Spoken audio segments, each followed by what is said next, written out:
Hey, good morning, and welcome to BASECAMP, the best way to start your day. I'm Pastor Joe, and I'm really glad that you are here today. BASECAMP is a tool to help you develop the most important habit in the world, the habit of spending daily time with God.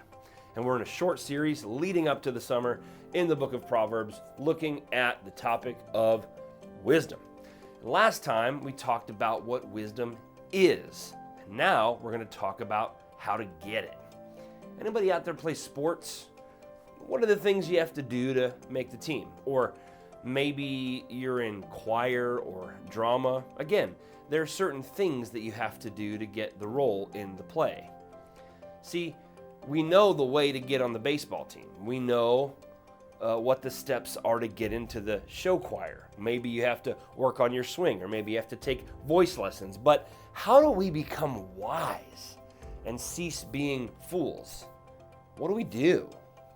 We're going to jump around in the first few chapters of Proverbs today to find the answer. So open your Bible to the book of Proverbs, and we'll start in chapter 1, verse 10. Here's what it says. My child, if sinners entice you, turn your back on them. So that gives us the first way that we get wisdom. We're going to go through 5 of them today. The first one, keep good company. Paul also tells us in 1 Corinthians that bad company corrupts good character. The people that you spend your time with matters as it relates to wisdom.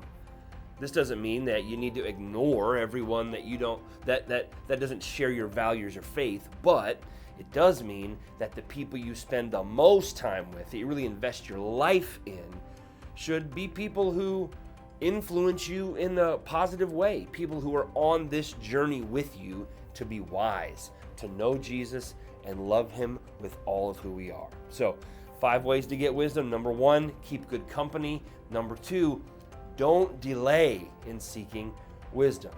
This is Proverbs 1, verse 20. Wisdom shouts in the streets. She cries out in the public square. She calls to the crowds along the main street, to those gathered in front of the city gate. How long, you simple people, will you insist on being simple-minded? Come and listen, she says, to my counsel. One of the things that teenagers do, I think, some teenagers, is think, I'll become wise later, after I've had all of my fun, after I've gotten all my foolishness out of my system. But waiting to seek wisdom is what makes people fools. The person that you're becoming is being built right now in 6th grade, 7th grade, 10th grade.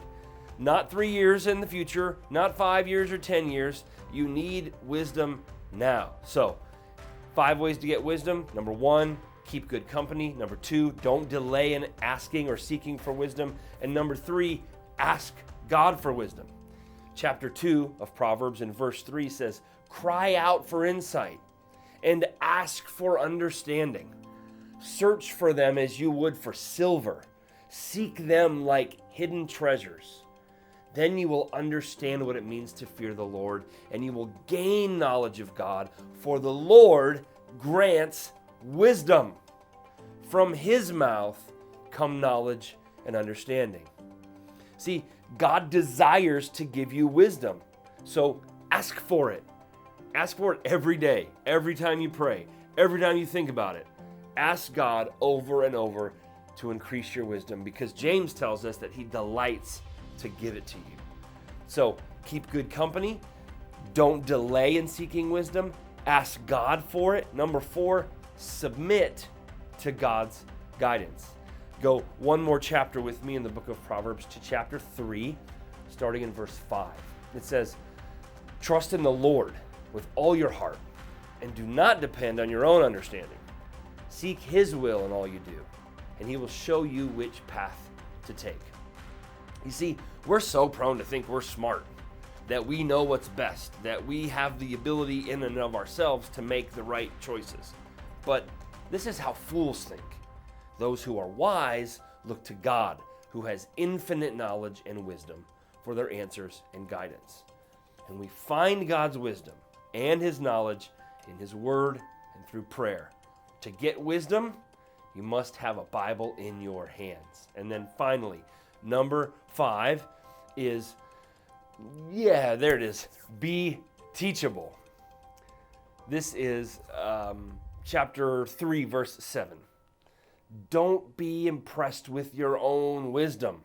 Instead, fear the Lord and turn away from evil. See, when we're not teachable, again, we prove to be fools. When we get impressed with ourselves, we stop listening to others and stop listening to God. You need to recognize that you might not know everything about everything, that there are people smarter and more wise than you. So humble yourself, listen to wise people, and then you will learn how to make wise choices.